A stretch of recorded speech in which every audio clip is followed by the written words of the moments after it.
operación, como les digo, desde el pasado 17 de marzo. El presidente Petro dijo en San Diego, en Cesar, a este grupo que si es guerra, y es guerra, y que no se puede jugar con la paz. La ofensiva militar ha tenido, entre otras cosas, como causa el ataque de las disidencias contra cabecillas, contra algunas personas, incluso contra civiles que no tenían nada que ver con el conflicto, entre ellas el asesinato de una líder indígena en el suroccidente del país. Nosotros no somos jueces de nadie. Tú y yo no conocemos la conciencia directamente de nadie. Por eso no podemos juzgar las intenciones. Por eso no podemos decir que tal persona o tal otra tiene tal o cual valor o cual intención. Juzgamos sus actos y lo hacemos desde los valores y desde las leyes, pero no la conciencia de las personas. A veces te la pasas juzgando a los demás para justificarte, porque crees que en la medida en que haces un juicio destructivo del otro, tú eres mejor. Y no, tu condición no depende de la condición de los demás. Muchas veces ellos son malos y tú también. Entonces, por eso es mejor no juzgar a los otros interiormente. Nos quedamos con los datos, nos quedamos con la objetividad y aprendemos a respetar las diferencias. Tú sabes.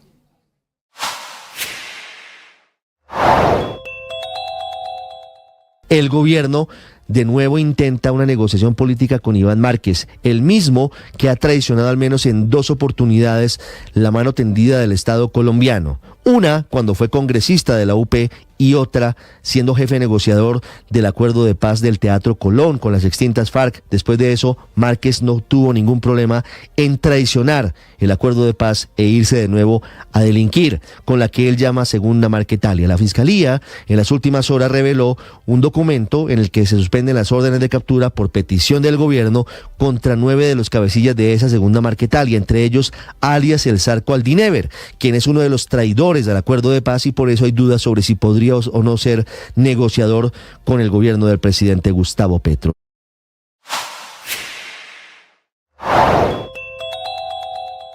¿Qué implicaciones tiene este nombramiento de Pedro Rocha contra viento y marea en la Real Federación Española de Fútbol, Enrique? Rocha, como dice, 69 años, es el nuevo presidente de la Federación Española de Fútbol, y si hasta ahora los presidentes de la Federación Española tenían problemas con la justicia mientras estaban en el puesto, Pedro Rocha tiene la ventaja de que ya viene con los problemas con la justicia incluidos.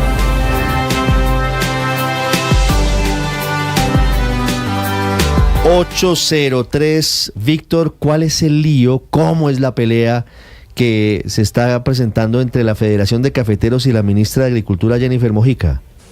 Pues Ricardo, ante unas declaraciones de la ministra Jennifer Mojica, donde prácticamente está diciendo que la federación está quebrada y bueno, otras opiniones que ha emitido desde ya hace algún tiempo sobre la administración de inclusive el fondo del café, pues hay una nueva tensión, una tensión no nueva, digamos, que viene de vieja data, Ricardo, inclusive desde la misma posesión del actual gerente Germán Bahamón como gerente de la Federación Nacional de Cafeteros, por unos trinos que él tuvo en el pasado que incomodaron al presidente Gustavo Petro y demás, y esas tensiones han venido creciendo. Hace poco pues se realizó el Comité Nacional de Cafetero, allí tomaron unas decisiones importantes, pero de fondo, Ricardo, siempre ha estado esa inquietud y esa preocupación sobre si el gobierno al final quiere quitarle la administración del Fondo Nacional del Café a la Federación Nacional de Cafeteros. Entonces tensiones vienen, tensiones van, hay una reacción muy fuerte de la Federación Nacional de Cafeteros pidiéndole respeto a la ministra por esas declaraciones, porque podría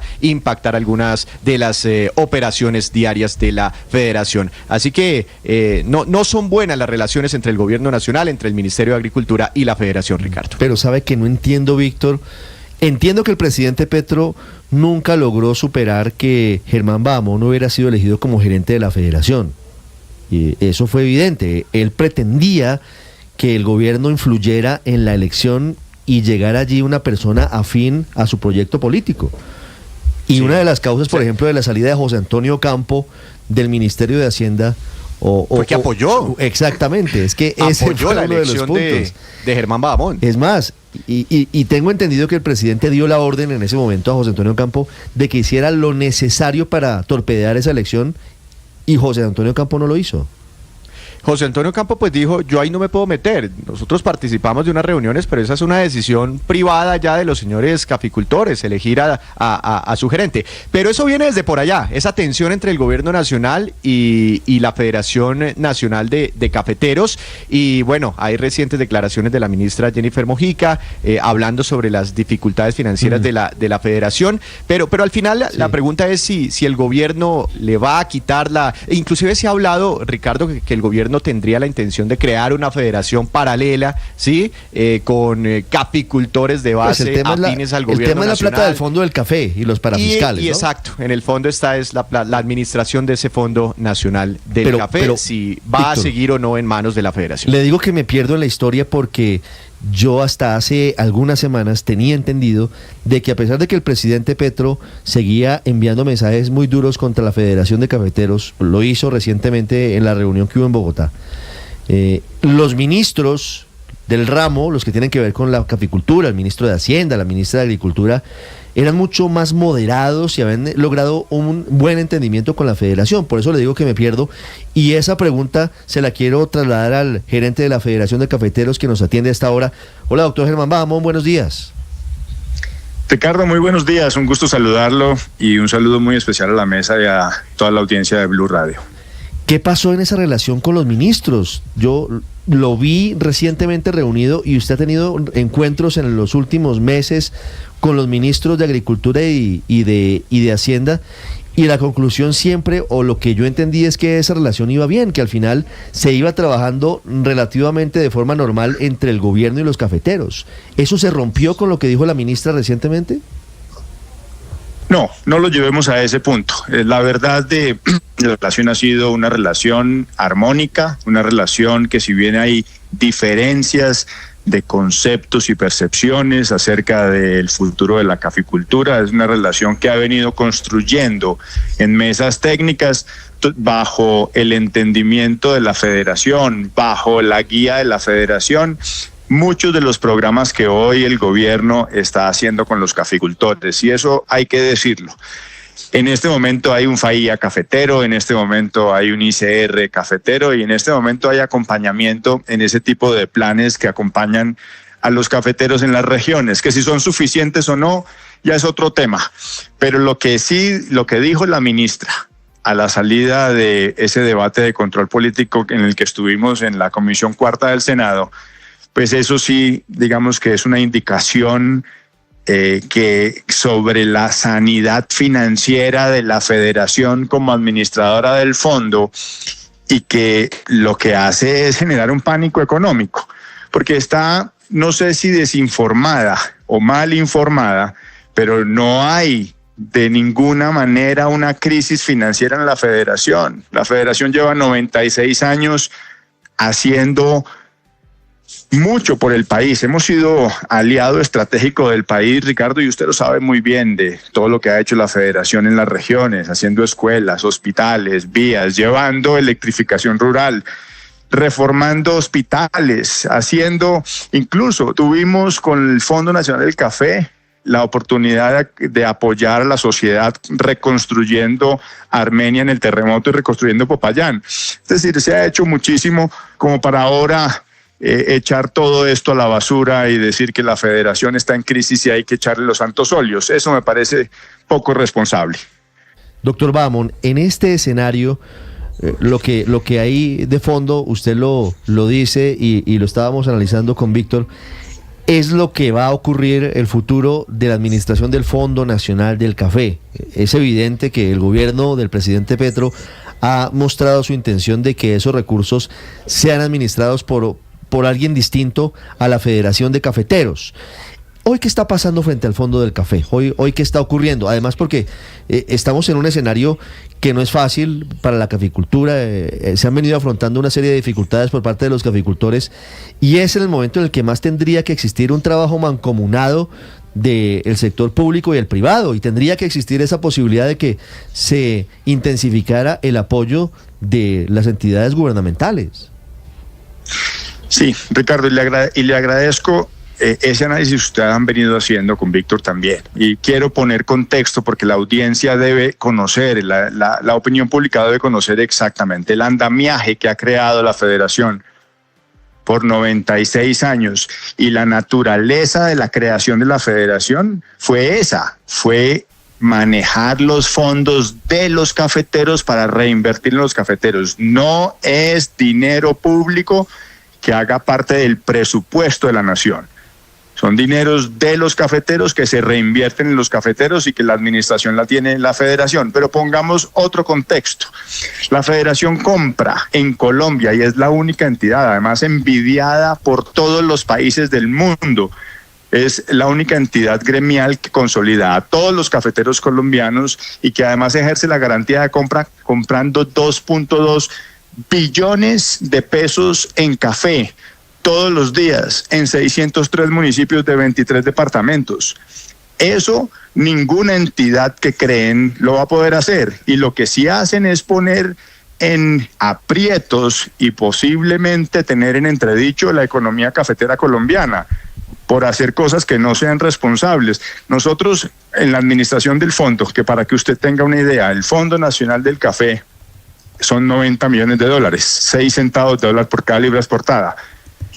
350 mil millones de pesos no compran 2.2 billones. Es una entidad robusta que tiene además un reconocimiento de la banca nacional e internacional, y por eso estos comentarios que podrían ser poco responsables podrían traer a que haya un escepticismo y que haya una incertidumbre y que la banca no apoye la federación, y ahí sí estamos. Por eso le digo, esto puede generar un pánico económico y el único afectado es el cafetero.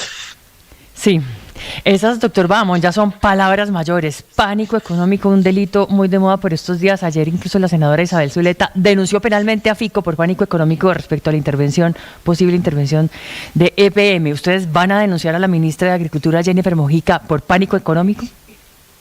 No, nosotros no queremos tener pugnacidad. Yo siempre he sido respetuoso. A mí me enseñaron en mi casa que lo que hay que hacer es ser respetuoso, humilde y trabajar. Y además a mí me contrataron los cafeteros para darles soluciones, no para entrar en pugnacidades políticas. Lo que sí quiero es hacer un llamado a la cordialidad y al respeto, y que tengamos responsabilidad con las palabras, porque la política económica tiene a 552,000 familias detrás. Esto no es con micrófonos, esto es con acciones. Y quiero decirle que nosotros hemos demostrado en este año, mañana cumplo un año desde que los cafeteros me invitaron a trabajar para ellos, y hemos traído la austeridad al gremio. Los gastos de operación y administración son los menores registrados en los últimos 8 años. El patrimonio de la federación es el más alto de los últimos 10 años. Los resultados del primer trimestre de este año, los mejores de los últimos 5 años. Es decir, estamos dando resultados. Hemos venido diseñando la ruta de la transformación y estamos exportando a más de 37 países.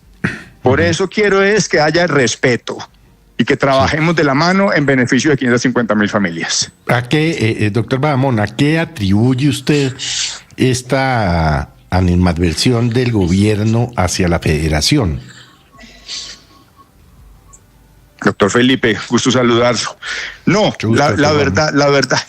la verdad, Felipe, es una gran incógnita. No, yo no estoy convencido que sea solo un odio visceral por Germán Bahamonde. Eso no tiene ninguna presentación, porque son 552,000 familias. Aquí hay algo más de fondo, aquí tiene que haber algo más de fondo, porque esto no se trata de Germán Bahamonde. Si habla con el presidente Uribe, si arregla la situación con Milei, ¿cuál es el problema con Germán Bahamonde? Ninguno. Aquí hay algo distinto y nosotros queremos es que haya transparencia y respeto. Pero usted no se ha podido reunir con el presidente, ¿cierto? En este año. No, Felipe, no nos hemos reunido. He sido siempre cordial en esa posibilidad, ojalá, de generación de una audiencia. He venido por los canales institucionales pidiendo esa reunión, una audiencia con el señor presidente de la República, y no se ha podido dar. Tengo 4 ministros de Estado sentados en el Comité Nacional, con los cuales tengo una relación respetuosa, cordial y en beneficio de los cafeteros. Entonces el presidente nunca le aceptó el tintico que usted le invitó en algún momento. Pero yo le quería preguntar, doctor Bahamón, ¿cuándo se debe renovar ese contrato de administración del Fondo del Café? Esa es la mejor pregunta, porque también se ha generado muchísima novela en torno a esto. Y el contrato se ha renovado desde 1940 ininterrumpidamente cada 10 años y se cumple en julio del 2026. Así que hablar de ese contrato hoy me parece prematuro. Hoy tenemos que resolverle la situación a los cafeteros, hoy tenemos que buscar que haya un precio de compensación, hoy tenemos que buscar que el presupuesto nacional entre también a soportar el Fondo de Estabilización de Precios del Café. Hoy tenemos que buscar que el presidente de la República y todo su gobierno nos acompañe en ese propósito que tiene su Plan Nacional de Desarrollo de construir vías terciarias. Hoy tenemos que buscar que la seguridad en el campo vuelva, porque hoy el boleteo y la extorsión se convirtió en la nueva roya de los cafeteros. Entonces, queremos trabajar de la mano con el gobierno en beneficio del desarrollo económico y el tejido social en la ladera andina. Mire, doctor Bahamón, mientras estamos hablando con usted del presidente Petro, que ha estado hoy, como es usual, muy activo en Twitter, escribe lo siguiente: yo quiero su opinión frente a este asunto que es fundamental, sin duda es muy importante. Dice el presidente: si el campesinado cafetero sostuvo a Colombia, a su Estado, a sus políticos, magistrados y presidentes durante un siglo, ¿por qué no tienen pensión hoy? Y agrega: nosotros se las vamos a dar. Hoy, ¿cuál es la situación de jubilación de los cafeteros? ¿O cuál es la situación para la vejez de los cafeteros? De los cafeteros rasos, obviamente, hablo de quienes han estado en la cadena productiva en la base y han tenido mayores dificultades. Mire, esto es demasiado importante, esa pregunta, y estamos todos los colombianos revisando qué va a ocurrir con la reforma pensional, pero tratar de endilgarle responsabilidades a una entidad privada que lo único que ha traído es progreso a las regiones, que ha llevado electrificación, que ha llevado acueductos, que ha llevado escuelas, por una política que es del Estado en torno a cómo deberían ser las pensiones de los agricultores, no solo de los cafeteros, de los agricultores. Yo no he visto un papero, yo no he visto un recogedor de café, yo no he visto un maicero, ni siquiera un ganadero que tenga pensión. Yo soy hijo de cafetero, de ganadero, de arrocero, y mi abuelo también. Y mi abuelo murió sin pensión. Entonces aquí no podemos decir que la responsabilidad es de la federación. Lo que sí hemos hecho es ser responsable con el manejo de una institución gremial de los cafeteros privada. Y le quiero decir, tenemos para este año la posibilidad de haber ahorrado muchísimo que nos cuesta a nosotros el pasivo pensional de la flota mercante gran colombiana, y tenemos la posibilidad este año de salir de ese inconveniente bajo la responsabilidad del manejo del recurso. Y eso lo haremos, así que seguiremos siendo, y no queremos que nos sigan endilgando cosas que no le corresponden a la federación. Sin embargo, sí, de las 500.000 familias caficultoras que hay en el país, ¿qué porcentaje, doctor Bahamón, trabajan en la informalidad? No, hay que saber diferenciar, digamos que las diferentes dinámicas que hay en la caficultura. Hay familias que tienen 1.5 hectáreas, es decir, 552.000 familias en promedio tienen 1.5 hectáreas. Muchas de ellas, por ende, tienen su propio trabajo y el de su familia en el campo, y además prestan también servicios a cafeteros más grandes que estén en la región. Y hay otros que son ya denominados industriales, que no tienen más de 10 o 15 o 20 hectáreas y que sí tienen la posibilidad de generar empleo formal y directo. Entonces, hay muchas dinámicas y no podemos poner 552.000 familias en un mismo comportamiento en 23 departamentos y en 605 municipios. Doctor Bahamón, yo sigo sin entender por qué la ministra habla entonces de una crisis financiera en la federación. ¿Cuál podría ser ese propósito? Hilando un poco lo que usted dice, el temor suyo es que esas declaraciones de la ministra efectivamente puedan desencadenar una crisis financiera por temas relacionados con los financiadores de la federación y demás. Y si eso llegara a ocurrir, ¿existiría algún argumento contractual que permita quitarles anticipadamente la administración del fondo? Yo me resisto a creer que la ministra lo hizo de manera premeditada. pudo haber sido mal asesorada y le pudieron haber dado información que no corresponde, pero ella tiene acceso a toda la información. Al ser también una ministra que está en el Comité Nacional, tiene acceso a toda la información de la federación, porque además hay unos asesores cafeteros que son el contacto directo, están dentro de la federación y tienen acceso a toda la información para pasársela al momento y en forma a los ministros. Así que yo lo que creo que podría haber estado buscando la ministra, es decir, que hay un momento difícil que nos dejó la coyuntura de la pandemia, y es el tema de los futuros en las cooperativas. Ahí sí tenemos un problema y ahí tenemos que solucionarlo entre el sistema, la superintendente de Economía Solidaria, el ministro de Hacienda, la ministra de Agricultura y la federación, porque nosotros queremos tener siempre un sistema cooperativo cafetero saludable y robusto, y lo he dicho siempre y he trabajado para eso. Las 8 de la mañana, 21 minutos, es el gerente de la Federación Nacional de Cafeteros, Germán Bahamón, hablando de este comunicado de 2 páginas. Realmente la mayoría son firmas, es un documento que tiene 8 puntos, pero lo firman todos los comités directivos cafeteros del país, respaldando justamente este pronunciamiento, pidiéndole a la ministra Jennifer Mojica, haciéndole un llamado a que considere que sus palabras tienen implicaciones frente al mercado cafetero, trayendo con ello graves consecuencias para los caficultores. Doctor Bahamón, muchas gracias. A ustedes muchísimas gracias, un saludo muy especial. 8:22. Aurelio, se agudiza, se acrecienta ese enfrentamiento entre el gobierno nacional y los cafeteros, al menos a la Federación de Cafeteros.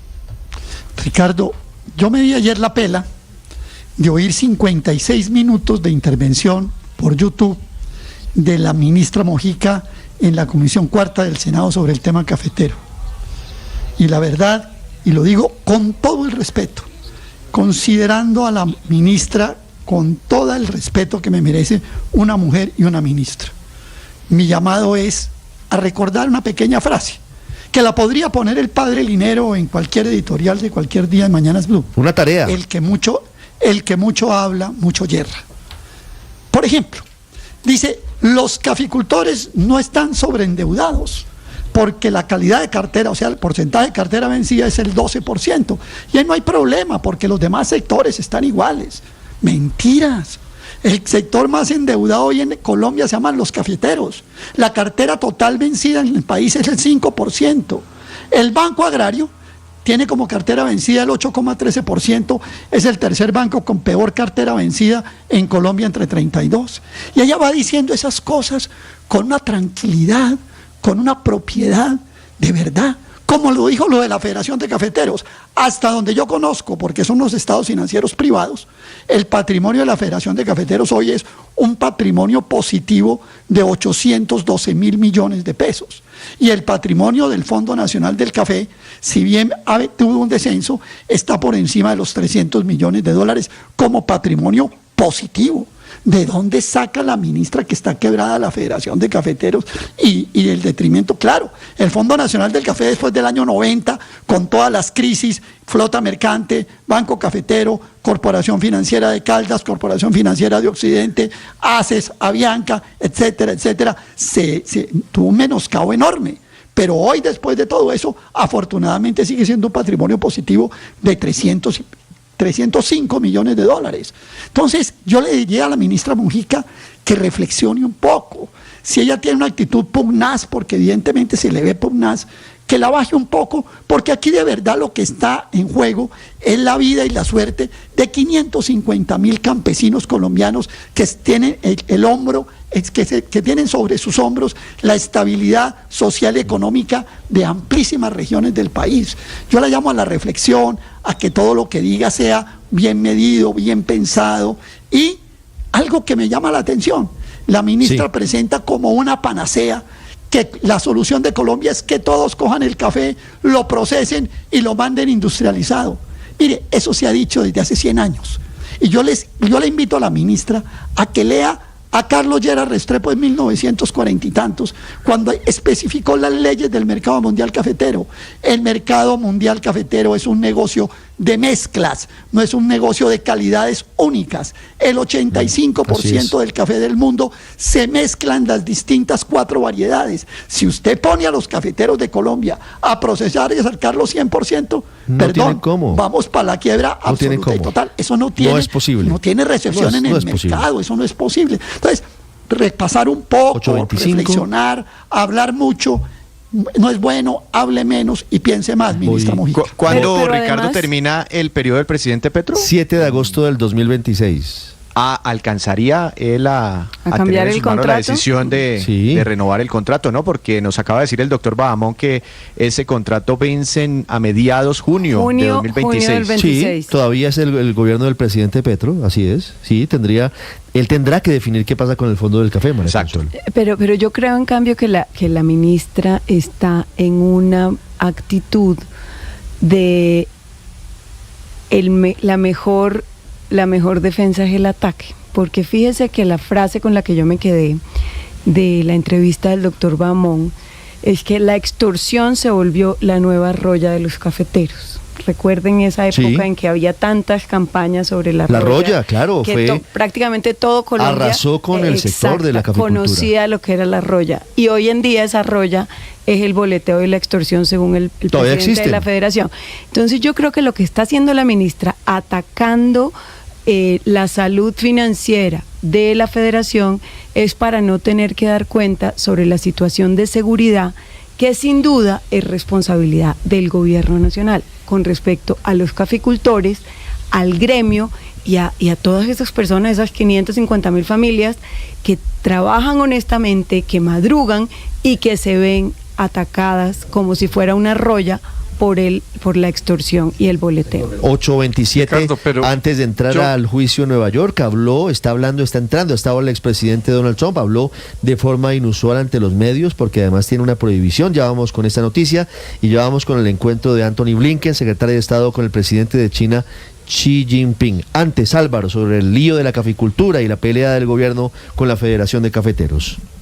Yo no veo nada de sorpresivo en este enfrentamiento, Ricardo. Es el resultado de que las directivas cafeteras desafiaron al gobierno, nombrando un gerente al que se oponía el gobierno, cuando todos los gobiernos han decidido quién es el gerente. Porque el Estado es decisivo en la vida de la federación, especialmente cuando se complican las cosas financieramente para los cafeteros. Los cafeteros le aportan mucho al país, eso no hay la menor duda. El siglo pasado se construyó en buena parte gracias a ellos. Pero cuando las finanzas se complican, y se les complican periódicamente, son los gobiernos los que salvan a través del fondo cafetero. Cuando nombraron al doctor Bahamón, que es un hombre serio, pero que tiene un significado político, pues acá dijimos que cuando se complicaran las finanzas cafeteras, se verá que haber desafiado al gobierno no fue una buena decisión. Los gremios no están para hacer política ni para pelear con presidentes, sino para defender los intereses de sus afiliados. Y cuando esos intereses pasan por apoyo del gobierno, es mejor no tener unas diferencias políticas con los gobiernos. Los gremios no están para temas políticos, sino para el tema de sus afiliados. Sería mucho mejor para los cafeteros en este momento tener una relación más tranquila con el gobierno. ¿Qué hace mal el gobierno en pelear? Pues puede ser, pero ¿no será que hizo peor los cafeteros Pero Álvaro, empezar la pelea? mire que el tono de Germán Bahamón, hasta el día de hoy que lo noto molesto, había sido un tono realmente muy tranquilo y neutro frente Muy al tranquilo. gobierno, y de hecho habían obtenido, y creo que deben seguir en esas mesas, Álvaro, de diálogos permanentes con el ministro de Hacienda y la No, ministra pues de claro, Agricultura. porque le toca. ¿Qué se va a poner a desafiar abiertamente al gobierno? No. Suficiente desafío con Claro, su claro que le nombramiento. toca, pero no ha tenía habido que aquí ninguna desafiar, ruptura. Aquí- desafiar, hacerse nombrar y luego tratar de calmar al gobierno. Pues el gobierno no se calmó. Pero- Porque es mejor tener, como diría Pambelé, es mejor tener buena relación. Para un gremio tan cercano y tan dependiente del Estado, es mejor tener buenas relaciones con el gobierno que tener malas. Sí, En cualquier caso, lo que tanto va el lo que agua al cántaro, lo que Ricardo. pasa, Paola, es que en este escenario no puede existir un poder de veto del gobierno frente a una entidad que es privada. Yo entiendo que depende del gobierno, de los gobiernos, que el Fondo del Café al final también tiene un vaso comunicante con lo público, pero no puede ser entonces que para complacer al gobierno de turno, todos los gremios tengan que cambiar a sus presidentes para que congenien con el jefe del Estado. Todos los gerentes han sido muy complicado. decididos por pero los no, mire, presidentes. a mí Paola, me para parece complicado finalizar. aquí es que tanto va el agua al cántaro hasta que lo rompe. Y esta cizaña va calando y va haciendo mella poco a poco. Yo no sé si usted recuerda unos videos, un video que fue muy popular, que circuló mucho por redes sociales en septiembre del año pasado, de unos caficultores, unos campesinos que llegan a una tienda de Juan Valdés y piden unos tintos y muestran la factura y dicen, ¿cómo es posible que aquí un tinto cueste 4.500 pesos cuando a nosotros la libra de café nos la pagan a 4.000 pesos? ¿Se acuerda de ese video? Sí, que claro, fue muy me acuerdo. famoso? Sí, sí. Bueno, exacto. Entonces, yo creo que sí, de todas maneras van generando una fractura poco a poco el gobierno con esta animadversión con la Federación Nacional de Cafeteros y va empezando en las mismas bases a quebrarlas un poquito, tanto como con la supuesta federación o asamblea cafetera paralela a la que no invitó la federación, como con este tipo de cosas. Y hoy, y me parece que ahí está la molestia en torno al precio interno del café, a lo que se les compra a los cafeteros, esa carga interna que actualmente está a 1.760.000 pesos, pero que hace 2 años se las pagaban a 2,5 millones, sí, porque el precio del dólar estaba altísimo, bueno, todo lo que usted quiera, pero es por ahí que se van metiendo poco a poco y finalmente yo sí creo que eso comienza a golpearles y a hacerles mella desde lo más abajo, que son esas familias campesinas. Una vez más, métase por el lado del tuit del presidente o el X del presidente, como se llame, hace unos minutos con el cuento de la pensión. ¿Cuántos de esas 550.000 familias cafeteras trabajan en la formalidad, cotizan activamente al sistema de seguridad social del país? No, tendiendo a cero, es que ese es el drama. 8:32 minutos. Estás escuchando Blue Radio.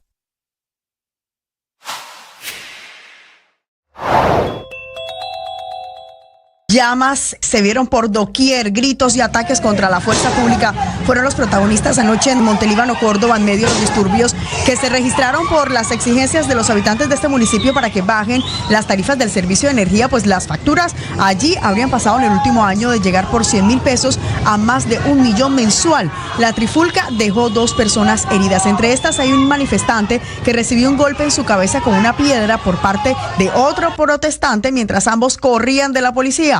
Y una mujer de la tercera edad resultó con quemaduras en su talón izquierdo cuando estaban prendiendo en llamas unas llantas en la calle. Ambos están siendo atendidos en el hospital municipal y se encuentran fuera de peligro. Y es que esta protesta, como usted lo puede escuchar, fue violenta y se extendió por 4 días luego de que la comunidad bloqueara la vía que conduce hacia el sur de Córdoba desde el pasado lunes, generando el represamiento de más de 300 camiones de carga con el fin de llamar la atención de la empresa Afinia. Sin embargo, ante la negativa de estos por despejar la vía, se tuvo que dar la intervención del SMAT, explica el alcalde Gabriel Calle, que tuvo que recurrir al uso de la fuerza porque ya había desabastecimiento de alimentos en los municipios del sector.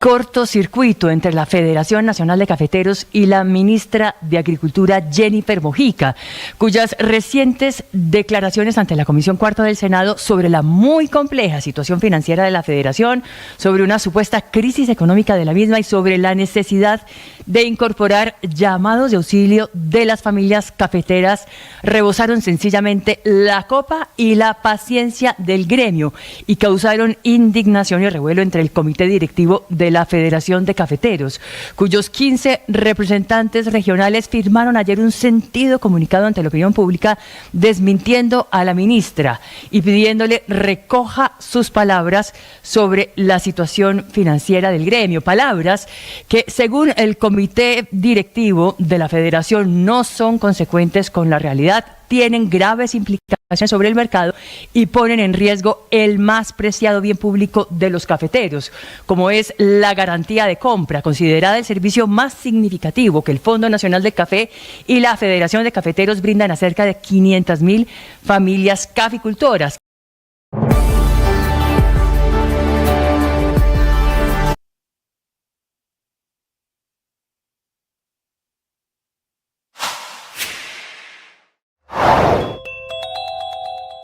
La policía informó que en el barrio San Isidro fue capturado un hombre de 51 años y de nacionalidad estadounidense por el delito de demanda de explotación sexual. El hombre Juega, el expresidente de Estados Unidos, Donald Trump, arremetió contra el juez de origen colombiano el juez Merchan, que lo tiene en el banquillo de los acusados.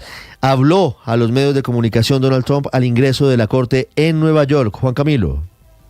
Ricardo, otro día de juicio, otro día de testimonio y otro día de declaraciones del expresidente Donald Trump a la entrada de la corte, que recordemos es el juicio por falsificación de registros contables en el estado de Nueva York, juicio presidido por el colombiano Juan Manuel Merchan, contra quien arremetió Donald Trump. De hecho, justo antes de dar sus declaraciones a la prensa, que fue hace tan solo minutos, escribió en su cuenta de red social Truth: Estoy en la corte altamente resguardada. Esto parece, la seguridad parece como si fuera Fort Knox, que es una base militar de los Estados Unidos. Todo para que MAGA, los republicanos MAGA, no puedan atender a este juicio presidido por un conflicto, con un peón altamente en conflicto del Partido Demócrata. Es un escenario para sostenerse, dice el expresidente Trump, arremetiendo en contra de Juan Manuel Merchan. Dice que es un peón del Partido Demócrata, y esto genera particularmente críticas porque recordemos que sobre Trump hay una orden mordaza expedida precisamente por el juez Merchan, el colombiano, donde dice que no puede atacar a las partes en el proceso. Ahora, el juez Merchan ha dicho que no, esa orden mordaza no se enfoca hacia él concretamente, sino, por ejemplo, hacia los testigos, pero ya Trump ha criticado insistentemente a Michael Cohen, que recordemos es su ex abogado y quien ha sido testigo de la fiscalía para poder construir esta acusación en contra del expresidente Trump. Entonces, de hecho, se espera que Juan Merchan, que el juez, emita una determinación en torno a esta orden mordaza en los próximos días. De hecho, se esperaría que hoy le emitiera, porque ya sostuvo una audiencia para escuchar los argumentos de si Trump ha violado la orden mordaza. Y la fiscalía lo que argumenta es que al menos en 11 ocasiones el expresidente Donald Trump ha violado esa orden mordaza porque ha arremetido en contra de las partes en el proceso. ¿Qué es lo que piden? Que se le ponga una multa a Trump de $1,000 por cada vez que ha violado esta orden mordaza. Entonces, si el juez determina que en efecto la violó en las 11 ocasiones, sería una multa por unos $11,000, y podría haber advertencia hacia un futuro de que si Trump reincide en estas violaciones, incluso podrían mandarlo a la cárcel, Ricardo. 8:37 minutos. Genio y figura el expresidente Trump.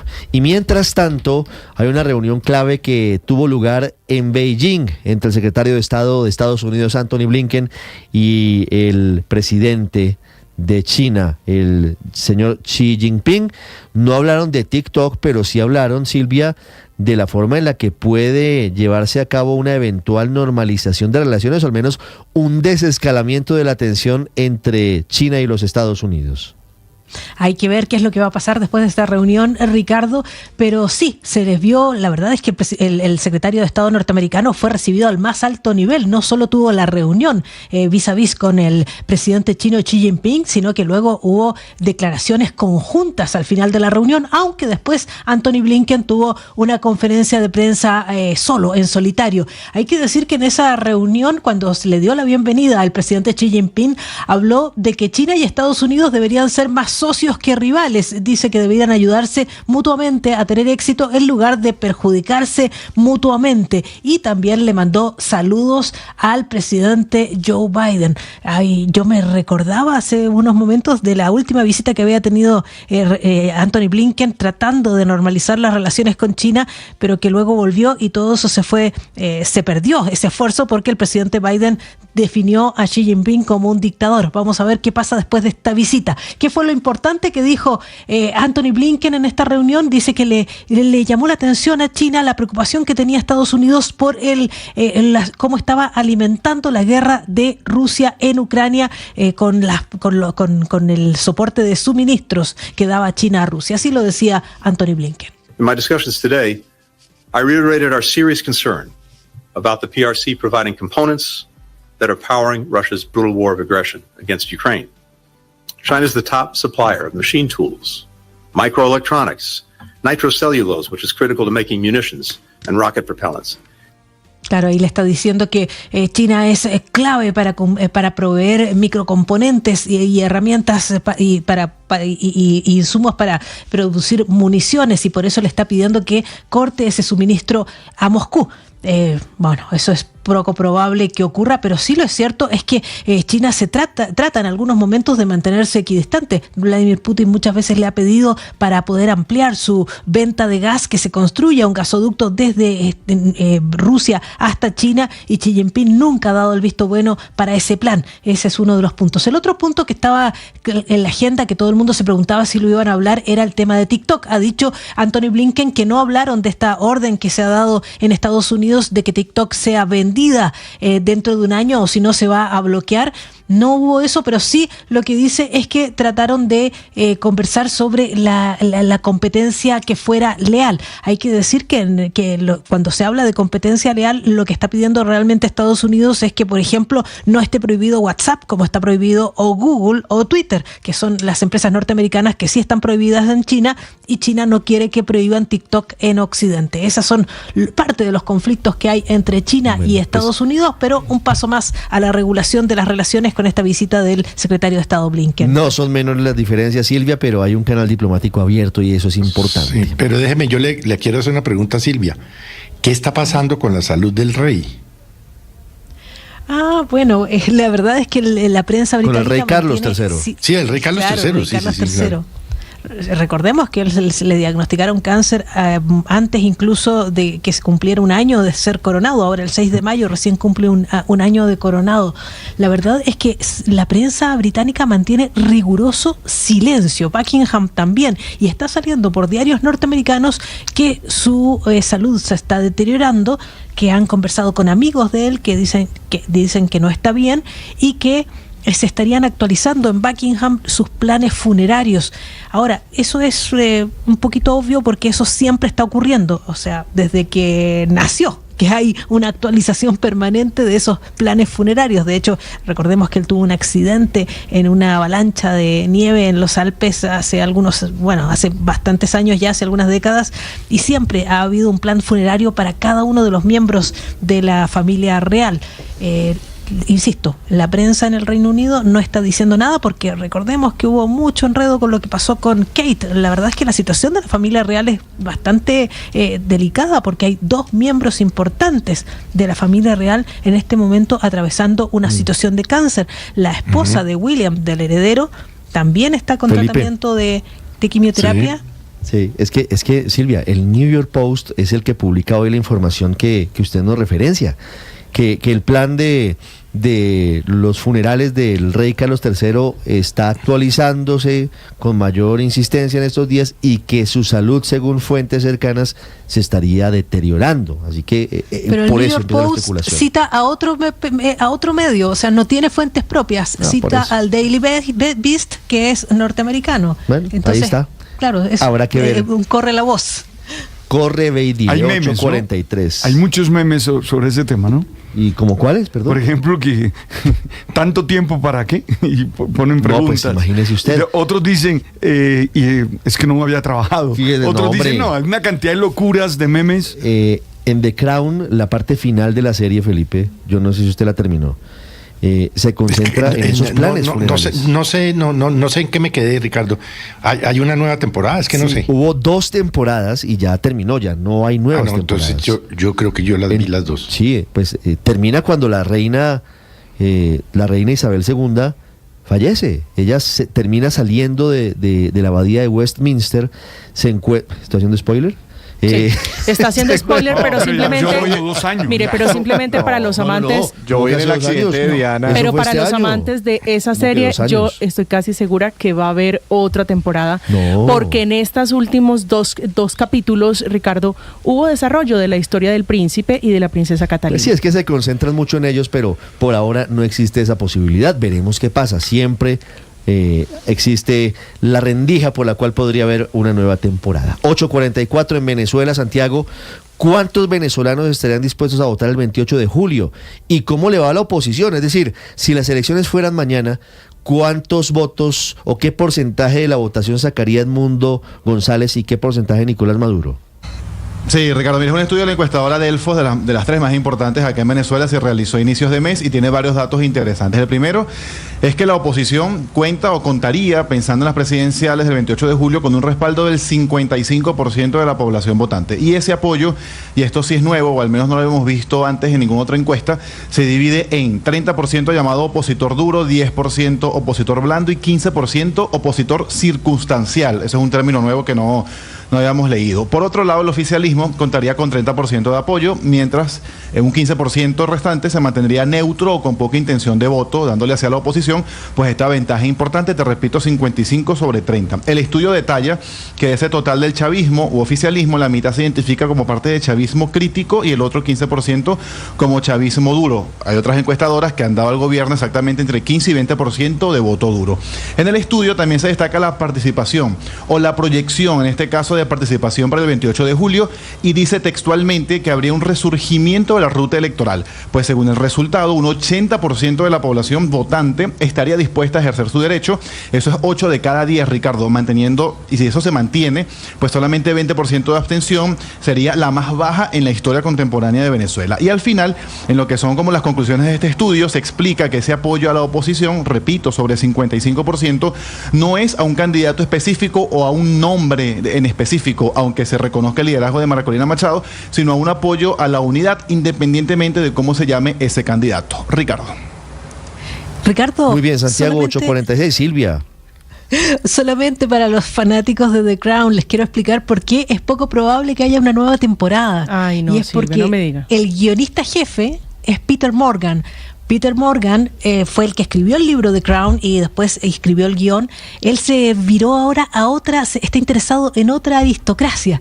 Su nuevo libro se llama Patriotas, sí. Y lo que él está preocupado es de la oligarquía que llevó al poder a Putin. De hecho, ya es una obra de teatro y pronto va a ser una serie. No, pues qué maravilla. No nos la perderemos. 8:46. Anoche, además, viendo Netflix, encontré una serie que están promoviendo que muestra cómo empezaron a sufrir hambruna y muchos líos los rusos cuando cayó la perestroika. ¿Cómo se llama? No, pues ya le doy el nombre, pero sí muestra la manera de documental, pero serie, la forma en la que empezaron a descreer de la democracia los rusos, porque cuando llega la democracia empiezan muchas penurias económicas, sobre todo larguísimas filas para conseguir alimentos, pero además con videos de la época y con testimonios de la época a finales de los 80 y comienzos de los 90, lo cual hace muy interesante. Si tienen tiempo este fin de semana. ¿Pero cuántas temporadas? No, es una temporada porque es una serie documental, no es más. ¿Y es real, capítulos? es testimonial. No me corches, que Ricardo, yo solamente vi el avance. No, es que esos largueros a mí no me gustan. No, si no le gusta, mire, le voy a recomendar hoy Cómo se convirtieron en tiranos. Es un documento breve de ver. Habla de las dictaduras en América Latina, 8:47. en Europa. Es un buen documento, ligero para ver este fin de semana. Muy bien. ¿Silvia iba a decir algo? Sí, si quieren ver películas sobre todo el fenómeno soviético, a mí me gusta mucho una que se le ha dado poca difusión, pero se llama Mr. Jones. Es una película del año 2020 que la protagonista es James Norton, que es increíble cómo muestra el apego, la fascinación que había en Europa en los años 30 por lo que era la Unión Soviética, y este es un periodista galés que viaja a la Unión Soviética para saber qué es lo que pasa ahí y descubre la hambruna en Ucrania, cómo murieron millones de personas de hambre por el plan agrícola de Stalin, y que luego explica la razón por la cual hay tanta diferencia entre ucranianos y rusos hasta el día de hoy. El padrecito Stalin. ¿En Netflix, Silvia? Mr. Jones, yo la vi en Filmin, no sé dónde Vamos está a buscar ahora. a ver si aquí en Colombia está en Netflix o en qué plataforma está. Recomendado para el fin de semana, 8:48. Bueno, y la Feria del Libro también recomendada para este fin de semana. De hecho, si están recomendando el domingo, yo converso con los amigos. ¿A usted lectores. hace la cuña? Claro, el auditorio Se está Substación. autorrecomendando. 12:30. José Auditorio. Linero eso sí, se claro. sube al tren. Ay, papi, hasta de un chorro de agua. Con mucho Hay que agarrarse. Pero yo la mía la hago, la hago el 30 porque yo lo hago el primero. Sí, yo lo sé, no, Felipe, yo también ahí subrayo, no te preocupes. Me parece muy bien, Claro, el domingo 2:30 en el José Eustacio Rivera, converso con los lectores. Lleno total. Espero, absoluto. Bendito Dios. Lleno. Siempre espero que sea 8:49. ¿Y Felipe cuándo? ¿El 1 de mayo? 1 de mayo, 2:30 en el Gran Salón EPE. 8:49. Aurelio ya hizo la presentación, ¿no? Sí, claro. Sí, el domingo pasado. Sí, domingo pasado. Sí, ya la hicieron también. Y ya nos hizo la cuña. Ya regresamos en Mañana. Qué cantidad de eruditos. No, muy bien, hombre. Estás escuchando Blue Radio.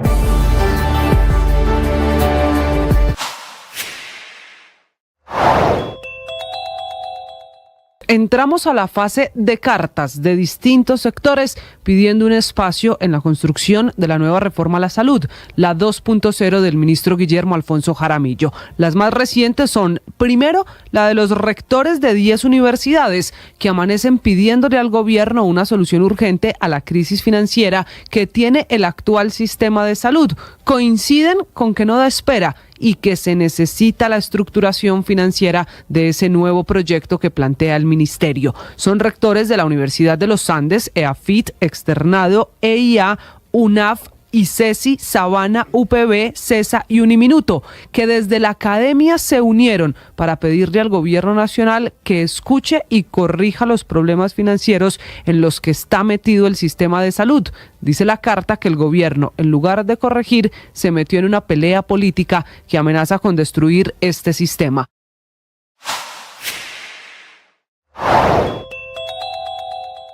La fuerza pública en el Cauca, en Valle y en Nariño amanece en alerta máxima por posibles retaliaciones de las disidencias de alias Iván Mordisco por los muy duros ataques de la fuerza pública hace menos de 24 horas, ataques con obús, con morteros, contra un campamento de la columna que se autodenomina Carlos Patiño. 8 de la mañana, 51 minutos, viernes de confianza, donde vale la pena un recorderis para la gente de Bogotá, porque hoy vence el plazo para que paguen su impuesto predial con descuento. En momentos de carestía, en nuestro diario vivir, cualquier pesito que nos podamos ahorrar es muy saludable para nuestras finanzas personales. Claro, para muchos contribuyentes por la misma situación económica es difícil pagar todo el predial de manera anticipada, pero quien pueda hacerlo, quien tenga un colchoncito, no debería dejar que se acabe el día sin pagar el impuesto predial. Quienes lo hagan hoy recibirán un descuento del 10%, que para nada es despreciable. La Secretaría de Hacienda explica que para realizar el pago, cualquier ciudadano puede acceder a su página web y dar clic en el botón Descarga y Paga. Allí, ingresando los datos del propietario y el chip del inmueble, podrá descargar la factura y hacer el pago en línea. La verdad es facilísimo. Asimismo, se tienen habilitados los pagos a través de bancos aliados y corresponsales bancarios para quienes quieran pagarlo a través de los canales tradicionales, como siempre. El distrito está resaltando el compromiso de los bogotanos, que han demostrado tener una gran cultura tributaria, ya que con corte al 21 de abril ha recibido más de 2 billones de pesos por cuenta del recaudo de predial, es decir, un 80% más de lo recibido en el mismo periodo del año 2023, en la semana previa al vencimiento del pago con descuento. Y si usted no alcanza a pagarlo hoy, pues no pasa nada, simplemente se pierde la oportunidad de ganarse ese 10% de descuento. Ahora, tenga en cuenta esta otra fecha, tendrá plazo máximo para pagar su impuesto predial sin descuentos y sin sanciones hasta el próximo 14 de junio. Hoy, último día para pagar el predial con descuento en Bogotá, y si usted está en otra ciudad o en otro municipio, es recomendable revisar sus respectivos calendarios tributarios para mirar las fechas de los vencimientos con descuentos o sin descuentos.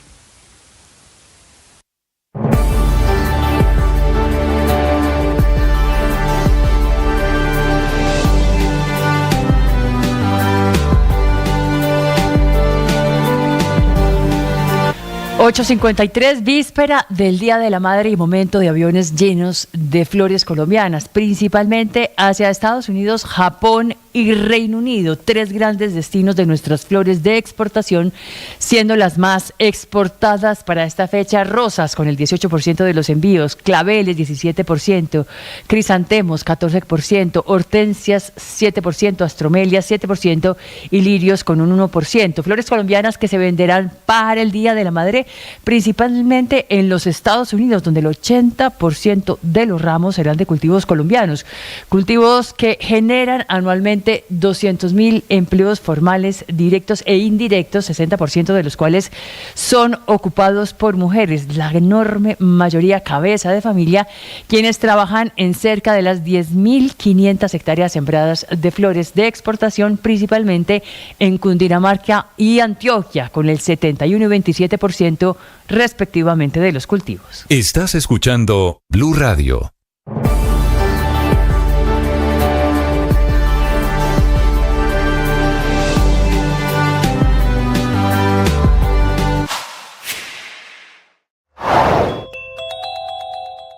La fuerza pública en el Cauca, en Valle y en Nariño amanece en alerta máxima por posibles retaliaciones de las disidencias de alias Iván Mordisco. El lío que hay en torno al sistema de salud para los profesores, que en teoría debería entrar a funcionar el próximo 1 de mayo. El presidente dice que sí, que todo está listo, que no hay problemas.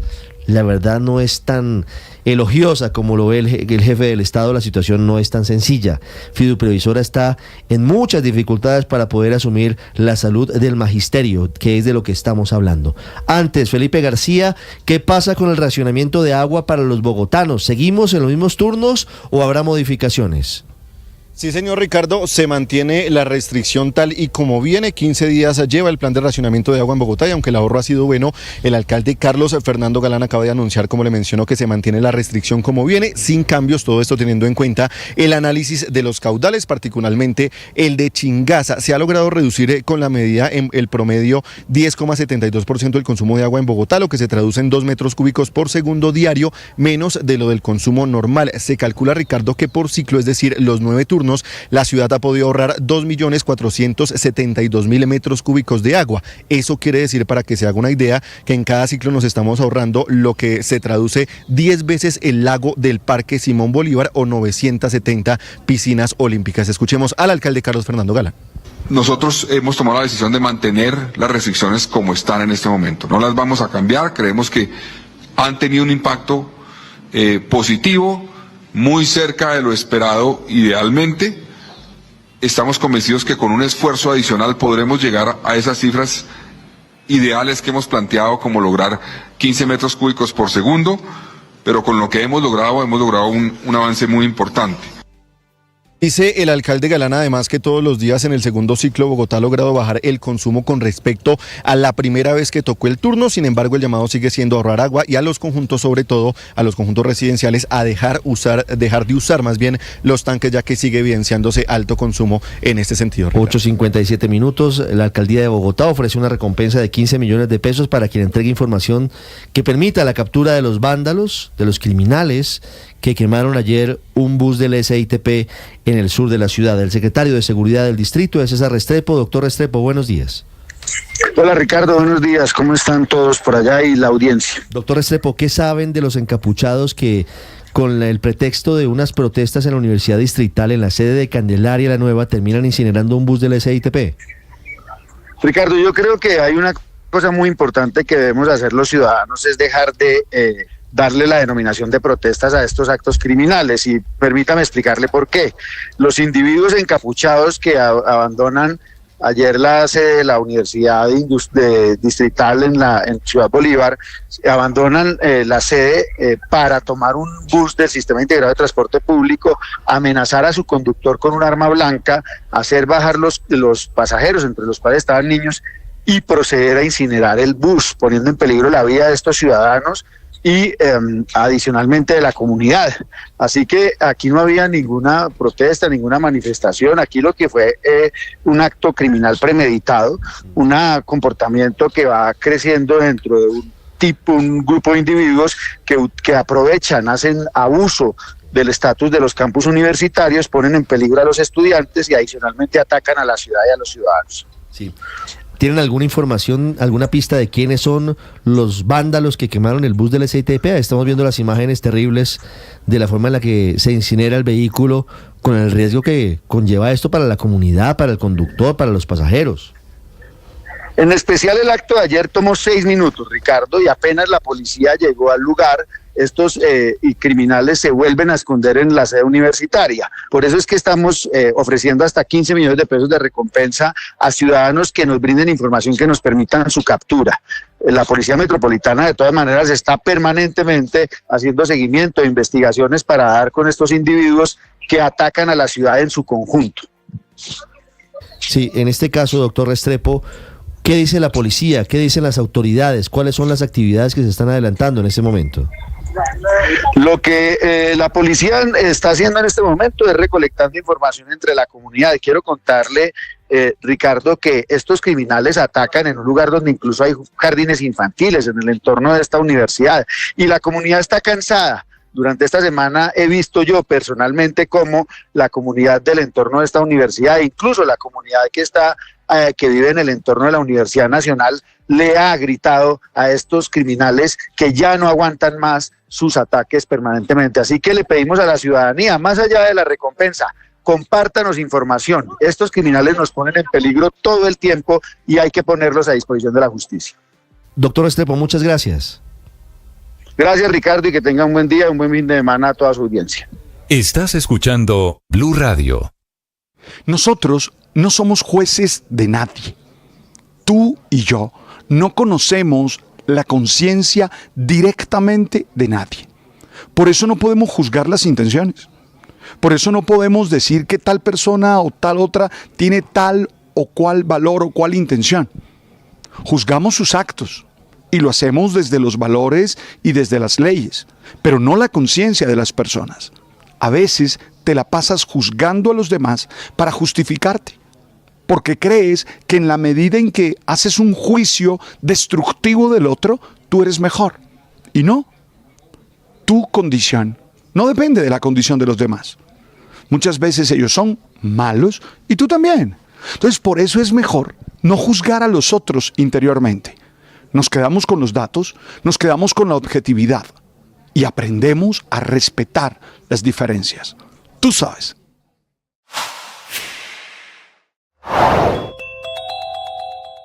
El gobierno de nuevo intenta una negociación política con Iván Márquez, el mismo que ha traicionado al menos